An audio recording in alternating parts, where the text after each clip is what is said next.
में कहा गया है कि 2 साल से ज्यादा सजा पाने वाले किसी भी शख्स की सदस्यता, चाहे वो सांसद हो या विधायक, उनकी फौरन चली जाएगी। पहले यह था कि आप 3 महीने के अंदर अपील कर सकते थे, और अगर आपकी अपील पर अदालत ने अगर स्टे दे दिया, यानी सेंटेंसिंग पर अगर स्टे मिल गया, तो आप अपनी सदस्यता को बरकरार रख सकते थे। तमाम मसलों बातचीत करने के हमारे साथ बीएसपी के बड़े नेता विजय बहादुर सिंह, एस एन शुक्ला जो लोक प्रहरी के सदस्य हैं, लोक प्रहरी के सचिव हैं, और साथ ही साथ याचिकाकर्ता वो भी हमारे साथ है, पिंकी आनंद जो वरिष्ठ वकील इस वक्त हमारे साथ जुड़ गई, और प्रकाश जावड़ेकर। प्रकाश जी, जब ये इस मसले को हम अपराधीकरण, राजनीति के अपराधीकरण के बारे में बातचीत करते हैं, शराबुद्दीन के बारे में बात करेंगे, सूरज भान के बारे में बातचीत करेंगे, पप्पू यादव के बारे में बात करेंगे, तो कहीं ना कहीं ये कानून आपको सही नजर आता है। लेकिन अगर कल फैसला, मान लीजिए मुलायम सिंह के बारे में जिनके खिलाफ केस चल रहा है, या लालू प्रसाद यादव के बारे में जिनके खिलाफ केस चल रहा है, मायावती के बारे में जिनके खिलाफ आय से अधिक की संपत्ति का मामला चल रहा है, उन पर फैसला आता है और उनकी सदस्यता उसी वक्त रिजेक्ट हो जाती है, तो इसको कैसे इंटरप्रेट किया जाए? उस वक्त एक दूसरे तरीके की ध्वनि निकलेगी कि राजनेताओं को फंसाने की कोशिश की जा रही है और उसके बहाने राजनीतिक षड्यंत्र की बात की जाएगी। नहीं, तो ये तो आप षड्यंत्र ये कह रहे हैं कि जैसे कोर्ट का प्रोसीजर बनाना रिपब्लिक है, ऐसा तो है नहीं अपने देश में। ऐसा तो नहीं है। कोर्ट अपने तरीके से काम करता है, और इतने हाई कोर्ट्स है, इतने लोअर कोर्ट्स है, तो उस सब में किसी को फंसाने के लिए निर्णय होगा ऐसा तो मुझे नहीं लगता। लेकिन अगर सजा होती है तो एक मील का पत्थर वहां हम जाते हैं, और उसको क्यों नहीं मानेंगे? मानना चाहिए। उसको एक 10 साल इंप्लीमेंट करने के बाद अगर कुछ लगे कि ज्यादा ही अन्याय हो रहा है तो देख सकते हैं फिर। तो आप राजनीतिक जो खांटी राजनीतिक लोग हैं, जो बड़ी बड़ी राजनीतिक पार्टियां चलाते हैं, अगर उनके बीच में और जो वाकई में बाहुबली है उनके बीच में फर्क नहीं करना चाहेंगे इस पूरे मसले में? नहीं, देखो, कानून के सामने सभी समान है। अगर कानून, हम क्या बात कर रहे हैं, किसी पर मुकदमा दर्ज हुआ, किसी की जांच हुई, उस पर हमने उसको इस्तीफे की नहीं बात कर रहे हैं। उसका डिस्क्वालिफिकेशन तब होगा जब 2 साल की सजा कोई कोर्ट देगा। अब अगर आप कोर्ट की व्यवस्था पर आपका विश्वास ही उड़ गया है कि उच्चतम न्यायालय के सिवा कहीं भी न्याय नहीं मिलेगा, तो फिर तो एक लोकतंत्र का बुनियाद ही हिल गई। मुझे ऐसा नहीं लगता कि इतना निराशा का चित्र है। और मैं कहूंगा कि आगे आप देखोगे इसका अमल अगर शुरू होता है और कांग्रेस उसकी बाधा न डाले, तो 2-4 लोग 5 साल में ऐसे 5 लोग होंगे कि जिनकी ये सदस्यता जाएगी। तो प्रकाश जावड़ेकर जी, क्या 5200 प्रकाश जी मैं आपको रोक रहा हूं। प्रकाश जी, क्या राजनीतिक दल जो है इस पूरे मसले को कैमरे के सामने तो बड़ी अच्छी बातें करते हैं, लेकिन माफ करिएगा, मैं आपकी पार्टी का जिक्र करना चाहूंगा। गुजरात में आपके मंत्री हैं बाबूलाल बुखारिया, जिनको वहां की अदालत ने बाकायदा कन्विक्ट कर रखा, लेकिन अभी भी वो मंत्री बने हुए हैं। तो नहीं, देखो, वही तो मैं कह रहा हूं ना, ये मैंने पार्टी की बात नहीं करी।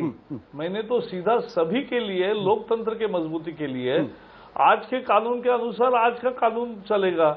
लेकिन अगर कानून का ये इंटरप्रिटेशन कोर्ट ने दिया है तो वो लाजमी है, और कल से अगर लागू होता है तो इसीलिए हम स्वागत करेंगे, भले किसी का भी उसके लिए उसकी सदस्यता समाप्त हो।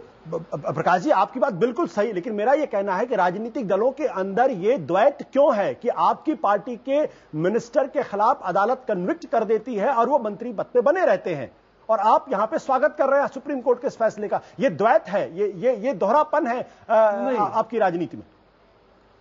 नहीं, आज का कानून ये है, और आज भी कोर्ट ने ये कहा है कि जिनका अपील और ये हुआ है उनके लिए ये कानून लागू नहीं है। लेकिन कल से जिनके बारे में ऐसा फैसला आएगा उनके लिए ये लागू है। बट क्या आपको नहीं लगता है कानून का पालन करना? क्या आपको नहीं लगता है कि जो मंत्री पद पर बने हुए हैं उनको मंत्री पद छोड़ देना चाहिए? आप सांसद ही छोड़ने के बारे में बात कर रहे हैं, आप विधायकी छोड़ने के बारे में बात कर रहे हैं, और आपकी पार्टी के नेता जो हैं और आपकी पार्टी एक मंत्री को मंत्री पद से हटाने के लिए तैयार नहीं, वो लगातार बने हुए हैं। देखो, आज उच्चतम न्यायालय ने लक्ष्मण रेखा खींची है, तो ये 10 जुलाई 2013 की बात हम कर रहे हैं। तो 10 जुलाई 2013 के बाद जो हो रहा है इसका निर्णय है, और उसके लिए हम उसका बिल्कुल समर्थन करते हैं। क्या आप वायदा करेंगे कि आप सुप्रीम कोर्ट के जो फैसला है उसके आधार नैतिक आधार पर आप अपने मंत्री से कहेंगे भैया अपने मंत्री पद छोड़ दो? नहीं, ये कहां निकाले आप? जिनके केस है और जिनके बारे में फैसला आया है उस सब की अदालत आज थोड़ी अदालत के फैसले आज की बात ऐसा है, उसका पक्ष जो भी है वो बता दिया है। जो कानून की प्रक्रिया है उसी का पालन करेंगे ना, जो कानून नहीं है उसका थोड़ी ना पालन करेंगे। नहीं। तो सर कानून इस देश का ये है कि अदालत ने आपके गुजरात के एक मंत्री को कन्विक्ट किया है। अदालत के फैसले का सम्मान करते हुए उस मंत्री महोदय को अपने पद से इस्तीफा दिलवा दिया जाना चाहिए और अभी तक इस्तीफा नहीं दिलवाया गया है। ये बात मैं कह रहा हूं। आजाद ये नैतिकता का सवाल भी है और कानूनी पहलू भी है। अरे भाई, आपने आजाद हिंदुस्तान के इतिहास में जिनको सजा हुई उसके रिसर्च में आपको केवल एक ही उदाहरण मिला। नहीं, मैं कह रहा हूं आपने आप स्वागत कर रहे हैं, आप सुप्रीम कोर्ट के फैसले का स्वागत कर रहे हैं, इसलिए मैं आपसे सवाल कर रहा हूं। सुनो इंदिरा जी का आपने सवाल किया। प्रकाश जी, मैं इंदिरा जी के बारे में बात नहीं करूं, माफ करिएगा सर। मैं आप सुप्रीम कोर्ट के फैसले का स्वागत कर रहे हैं, आप सुप्रीम कोर्ट के फैसले का स्वागत कर रहे हैं। मैं आपसे सवाल ये कर रहा हूं, क्या कानूनी तौर पर नहीं बोलूंगा। नहीं सर, क्या कानूनी तौर पर मैं नहीं बोलूंगा, क्या कानूनी तौर पर एक कन्विक्टेड मिनिस्टर को आपको जो अच्छा नहीं सर, मैं यहाँ सर मेरी अच्छाई का मसला नहीं है। क्या अच्छा लगे सर, मेरी अच्छाई का मसला नहीं, मुझे क्या पसंद है ये मसला नहीं। सही क्या है यही मैं बोलूंगा। नहीं सर, मैं आपसे सवाल कर रहा हूं, मन के अनुसार बोलने के लिए मैं नहीं बैठा हूं। सर मैं सवाल आपसे कर रहा हूं, क्या एक कन्विक्टेड आदमी को मंत्री पद पर बने रहना चाहिए? आप राजनीति में स्वच्छता के बारे में बात करें, एक कन्विक्टेड आदमी मंत्री बना हुआ आपके यहाँ। आपात स्थिति लाकर देश के लोकतंत्र को प्रकाश जी गया, जनता ने उसकी लड़ाई करके उनको परास्त कर दिया। नहीं सर, प्रकाश जी होता है, माफ करिएगा, मैं फिर आपसे आखिरी बार सवाल कर रहा हूं। एक कन्विक्टेड आदमी मंत्री पद पर बना हुआ, एक कन्विक्टेड आदमी मंत्री पद पर बना हुआ है और आपकी पार्टी उसको इस्तीफा नहीं दिलवा रही है और आप सुप्रीम कोर्ट के फैसले का स्वागत कर रहे हैं। समझा ही नहीं, ये मुद्दा कहां आया भाई? अरे ये राजनीति का अपराधीकरण तो नहीं है।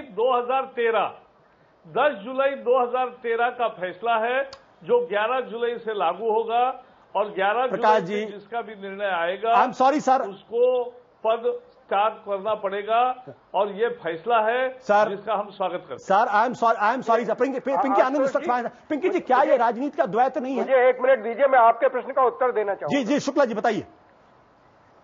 हाँ, देखिए, जो आपने प्रश्न उठाया है कि कल को अगर किसी बड़े राजनीतिक दल का कोई बड़ा नेता उसमें प्रकरण में आता है तो उसका ये फैसला जो है स्वागत किया जाएगा, उसका सीधा उत्तर निर्णय में ही दिया हुआ है। निर्णय में ये लिखा हुआ है कि किसी विशेष परिस्थिति में यदि किसी निर्दोष व्यक्ति को गलत रूप से सजा दी जाती है तो आज भी उच्च न्यायालय को और उच्चतम न्यायालय को ये अधिकार है कि वो कन्विक्शन को स्टे कर सकते हैं जी। और इसलिए ऐसा ही कोई स्थिति अगर उत्पन्न होती है किसी बड़े नेता के बारे में जी। कि जिसको गलत तरीके से फंसा के निचली न्यायालय से गलत सजा दिला दी जाती है तो उसकी व्यवस्था है, उसका निदान है, वो उच्च न्यायालय या उच्चतम न्यायालय से जरूर न्याय पाया जाएगा।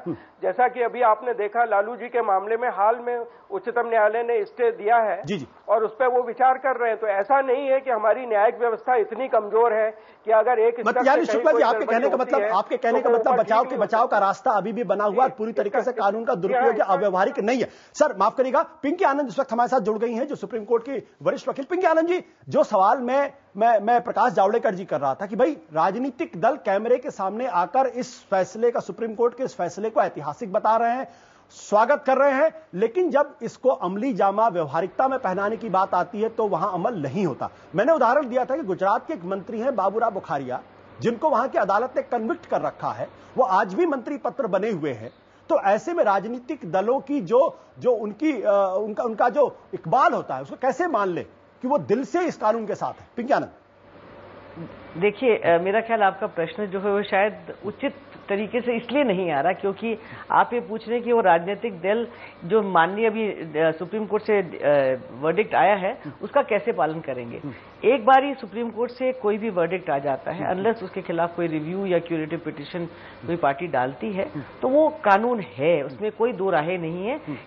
इसके बाद कुछ रह नहीं जाता कि राजनीतिक दल उसका पालन करें या ना करें, चाहे वो बीजेपी हो, चाहे कांग्रेस हो, चाहे बीएसपी हो, सारे राजनीतिक दलों को इसका पालन करना पड़ेगा आज की डेट से, जो आज से पहले हो गया वो तो आपको पता ही है कि जो लोग अभी सीट पर है, आपको हैरानी शायद होगी, आई एम श्योर आपको जानकारी भी कुछ होगी कि टोटल जो आपकी स्ट्रेंथ 4000 ऑड एमपीज और एमएलएस की है, उसमें से करीबन 1100 कन्विक्शंस शायद अभी तक रिकॉर्ड पर है। वो सब लोग कहीं ना कहीं पद पर अपने अमल हैं, और सुप्रीम कोर्ट ने इस बात को क्लैरिफाई कर दिया क्योंकि उन लोगों को जानकारी नहीं थी, उन दलों को जानकारी नहीं थी। ये डिक्लेरेशन जो हम कर रहे हैं, आज की डेट पे कर रहे हैं, तो सिर्फ ये फ्यूचर के लिए काउंट होगा, पास के लिए नहीं। और दूसरी बात, जिस प्रकार से अभी शुक्ला जी ने बोला, सही बोला कि अगर अल्टीमेटली आप कन्विक्शन होती है, देखिए पहले ये जब डिस्कशन हुई थी कि डिस्क्वालिफिकेशन किस ग्राउंड पे होगी, तो सबसे पहले चर्चा ये हुई थी कि चार्जशीट हो जाए, उससे कन्विक्शन हो जानी चाहिए, उससे डिस्क्वालिफिकेशन हो जानी चाहिए, सॉरी। लेकिन पार्लियामेंट ने नहीं माना कि चार्जशीट लोग गलत भी कर देते हैं, झूठी भी कर देते हैं, इसलिए जब तक कन्विक्शन ना हो तब तक डिस्क्वालिफिकेशन का प्रश्न नहीं उठना चाहिए, और वो भी एक मिनिमम कोई पीरियड के लिए। सिर्फ आप साइन कर दें तो उससे डिस्क्वालिफिकेशन नहीं होनी चाहिए। आपने जो बातें कह रही हैं, मैं उस बातों से मैं सहमत हूं। मेरा सवाल इस बात को लेकर यह है कि कैमरे के सामने तमाम राजनीतिक दल सुप्रीम कोर्ट के इस फैसले को ऐतिहासिक बता रहे हैं, इसका स्वागत कर रहे हैं, लेकिन जब व्यवहारिकता की बात आती है, जब इसको प्रैक्टिकल में अमल करने की बात आती है, तो यह राजनीतिक दल का दोहरा चरित्र नजर आता है। मैंने गुजरात का एग्जांपल दिया। गुजरात के अंदर एक मंत्री हैं जो बीजेपी के बड़े नेता हैं, उनको बाकायदा अदालत ने कन्विक्ट कर रखा है, लेकिन वो अपने पद पर बने हुए हैं। तो ऐसे में सवाल इस बात का उठता है कि कल इसकी क्या गारंटी कि अदालत की पार्लियामेंट के अंदर बैठकर ये तमाम नेता जो है एक कानून पास कर देंगे और सुप्रीम कोर्ट के इस फैसले को बदल देंगे। देखिए, क्या गारंटी तो शायद आप मांग रहे हैं, वो मैं तो नहीं दे सकती, ना इवन पार्लियामेंटेरियन जो आपके साथ बैठे हुए वो भी देंगे आपको।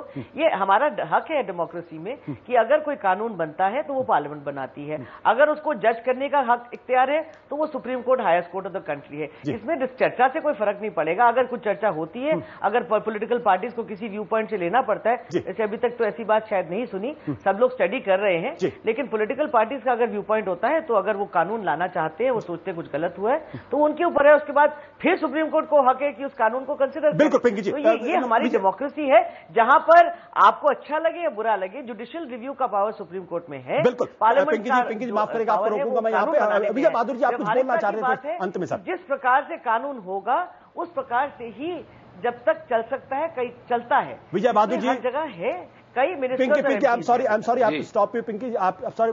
विजय बहादुर जी, क्या राजनीतिक दल इस पे दोहरा चरित्र नहीं रखते हैं और जिसकी वजह से राजनीति का अपराधीकरण हो रहा है? मेरा कहना दूसरा है जी। देखिए, जजमेंट, सुप्रीम कोर्ट के जजमेंट को मैंने बताया कि अगर मॉरल प्लेटफॉर्म पे दिया जाए तो बड़ा एक ऐतिहासिक जजमेंट है, और ये पूरा देश चाहता है कि देश को राजनीति से अपराधीकरण हट जाए, इसमें कोई दो राय नहीं है। लेकिन ऐसे भी कैसा, मैं आप बताएं, बिहार का मैटर हुआ था।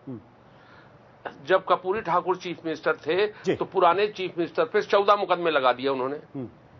जब मिश्रा जी चीफ मिनिस्टर हुए तो उसके केस विड्रॉ हुए। तो इस तरह से लोग इसका दुरुपयोग भी करते हैं। दुरुपयोग सही बात है, बैलेंस करके चलना पड़ेगा, बैलेंस करके चलना पड़ा। आपको इस बात को लेकर बैलेंस करके पहले मेरी बात सुनिए जी। दूसरी बात, ये पूरे क्रिमिनल जूरिस्प्रूडेंस का पहला सिद्धांत है कि जजमेंट जब एक होता है तो उसका कंफर्मेशन भी देखना पड़ेगा। ये नहीं तो फिर ये कह दीजिए कि जिसकी राजनीति में एमएलए और एमपी की सजा हो उसका राइट ऑफ अपील कैंसिल्ड, ये फाइनल हो गया। बिल्कुल, ये तो है नहीं। विजय बहादुर जी, तो आप बड़ा सवाल खड़ा कर रहे हैं, लेकिन इस सवाल को सुप्रीम कोर्ट के इस फैसले को आने वाले दिनों में देखने की कोशिश की जाएगी कि वाकई में राजनीतिक दल इस पर किस तरीके से अमल करते हैं, या अभी भी वो इससे बचकर निकलने कोई दूसरा रास्ता अख्तियार करेंगे, कैमरे के सामने स्वागत करेंगे और उधर से लूपहोल निकालकर इसको करने की कोशिश करेंगे। अब इनको.com हमने दर्शकों से सवाल पूछा था, क्या सुप्रीम कोर्ट के ताजा आदेश से रुक पाएगा राजनीति का अपराधीकरण? इस सवाल के जवाब में क्या है हमारे दर्शकों की राय, ये आपको बताएंगे ब्रेक के बाद। लेकिन हमारे तमाम मेहमानों का इस बातचीत में शामिल होने के बाद